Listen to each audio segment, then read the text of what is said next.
dans le prochain épisode de Demain nous appartient. Tandis que Nicolas essaie de mettre fin à ses jours, Nordine et Manon courent un grave danger.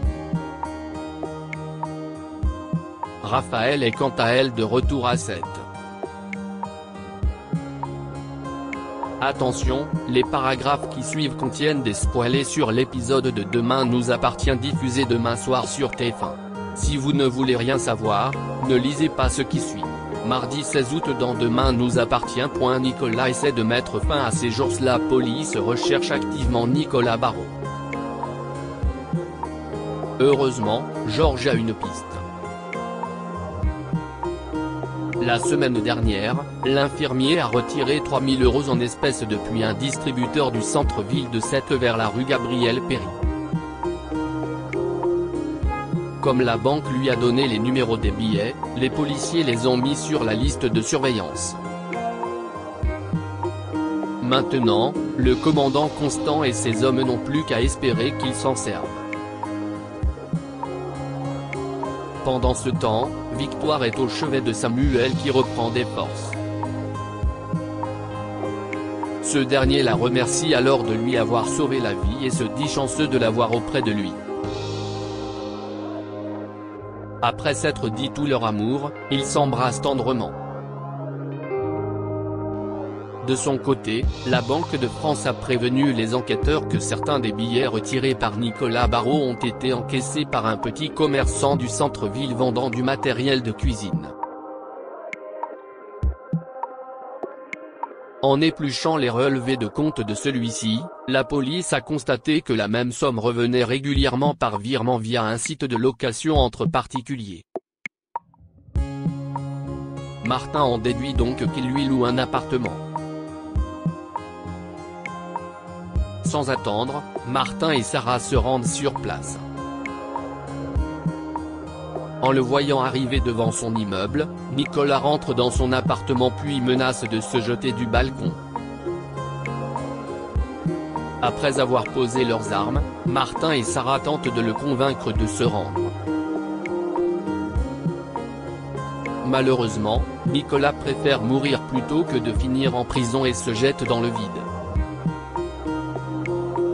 Transporté en urgence à l'hôpital, Nicolas est pris en charge par Renaud et Victoire. Quand il réalise qu'il s'agit du bourreau de Samuel, Renaud rappelle à Victoire qu'ils ont prêté serment. Par ailleurs, le docteur Doumaz compte bien le sauver pour qu'il puisse répondre de ses actes devant un juge. Finalement, Nicolas a été mis hors de danger. Lorsqu'il se réveille, Victoire est à ses côtés. La mettant dans le même sac que ses bisouteurs, Nicolas raconte qu'il a pris du plaisir à les voir souffrir les uns après les autres en perdant ceux qu'ils aimaient. Puisqu'elle cherche à comprendre pourquoi il a tué Cédric, Nicolas explique qu'il était tout simplement au mauvais endroit, au mauvais moment. En effet, l'infirmier avait compris que c'était lui qui avait donné des bêta-bloquants à Anne-Marie. Nicolas n'a donc pas voulu prendre le risque de se faire dénoncer. En colère, Victoire lance qu'il n'aurait jamais pu être médecin car il n'est qu'un monstre. En parallèle, Anne-Marie est aux petits soins de Samuel. Si elle lui a apporté de quoi se changer les idées, la grand-mère de Victoire a également organisé une petite fête le soir même pour son retour à la maison. À son tour, Renaud rend visite à son fils et lui dit combien il a eu peur. Il le prend ensuite dans ses bras avant de lui promettre d'être à l'avenir un père plus présent et attentif. De son côté, Nicolas Barrot va pouvoir être jugé et sera inculpé du meurtre de Cédric, de l'enlèvement de Samuel ainsi que de tout ce qu'il a commis depuis 2019. Nordine et Manon courent un grave danger. Sophie et Nordine prennent le petit déjeuner au Spoon. Cependant, le policier a la tête ailleurs et relit les derniers messages auxquels Manon n'a pas répondu. Peu après, Sophie lui propose une soirée cinéma, ce qu'il accepte sans enthousiasme. Comme Sophie a l'impression de l'ennuyer, Nordine prétend que le travail lui prend la tête en ce moment avant de payer l'addition puis de partir. En parallèle, Manon a invité Charlie chez elle. Tandis qu'elle partage un verre au bord de la piscine, Charlie la félicite son amie pour ne pas avoir prononcé le prénom de Nordine ces 15 dernières minutes. Bien qu'elle pense encore à lui, Manon a toutefois bien l'intention de l'oublier en se plongeant dans les révisions pour son concours. De son côté, Martin a bien remarqué que son fils avait la tête ailleurs en ce moment et le pousse à se confier à lui. Le jeune homme explique qu'il a eu un coup de cœur pour une fille plus jeune que lui mais qu'elle l'a bloqué. Martin lui conseille alors de sortir le grand jeu pour la récupérer.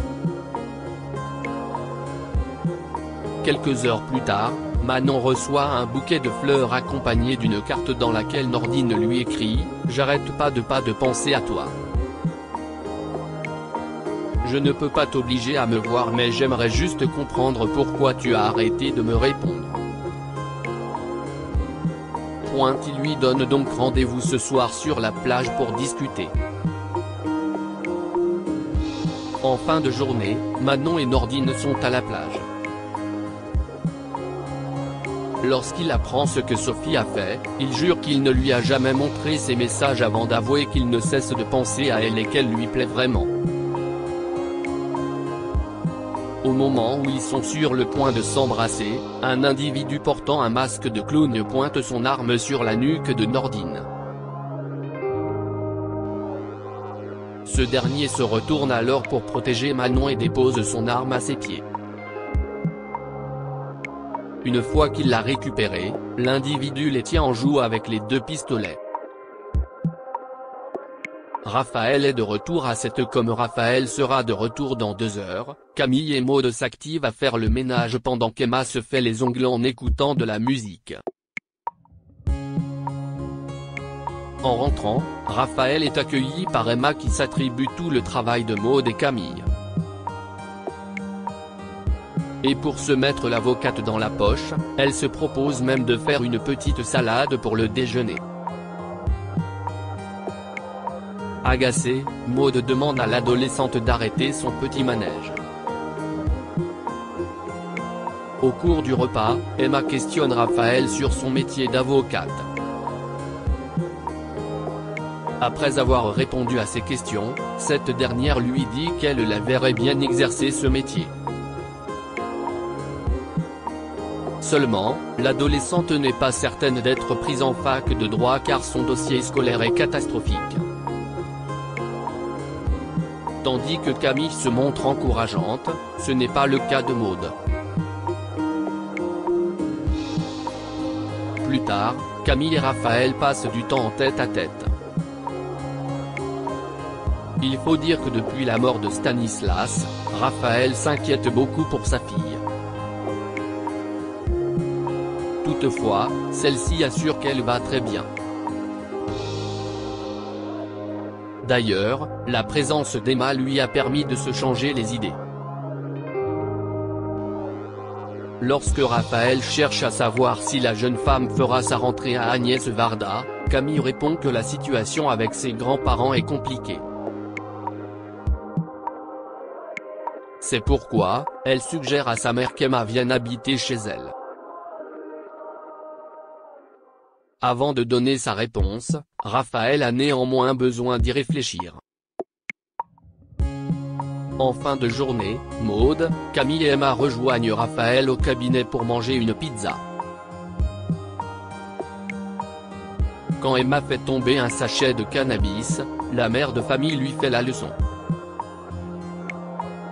Refusant de voir de la drogue chez elle, Raphaël lui fait comprendre que si elle la voit fumer ou en possession de drogue, elle retournera chez ses grands-parents illico presto.